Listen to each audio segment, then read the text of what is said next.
What if I told you the best way to get someone to do something is to tell them not to do it? Sounds crazy, right? But this is the quiet genius of reverse psychology, used by parents, lovers, advertisers, and even governments. This technique bends the human mind in surprising ways. Stay tuned, because this might just change how you communicate forever. 1. What is reverse psychology?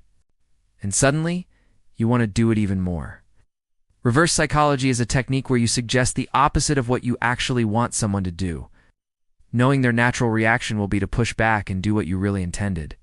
It works based on something psychologists call reactance, mental pushback that happens when we feel our freedom of choice is threatened.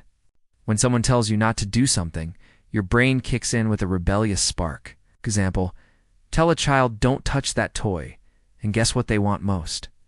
Tell someone you probably wouldn't enjoy this movie, and now they need to watch it too. Why it works.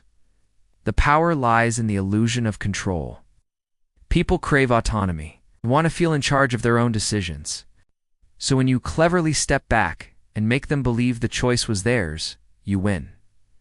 Reverse psychology is subtle. It never forces, it invites. Because it doesn't come across as manipulation, it disarms defenses. It's in relationships, instead of begging someone to pay attention. You might say, you probably don't care about this anyway. Suddenly, their attention spikes. Not because you asked, but because you triggered their ego and curiosity. 3. Where it's used. Reverse psychology is everywhere. You just haven't noticed it. In parenting, don't eat your veggies. I'll save the good stuff for your brother. Fine now. The kid wants the veggies. Is in marketing. Only for those who dare to be different. The challenge triggers the buyer's need to prove themselves. In relationships, I don't need you to call me every day. Suddenly the calls increase. Not because you asked, but because they don't want to appear careless. It's a mind game, but it's a game many play unknowingly. For the dark side, reverse psychology can become toxic if used manipulatively. Repeatedly using it to guilt trip someone or control their emotions becomes emotional warfare. Healthy influence should empower, not enslave.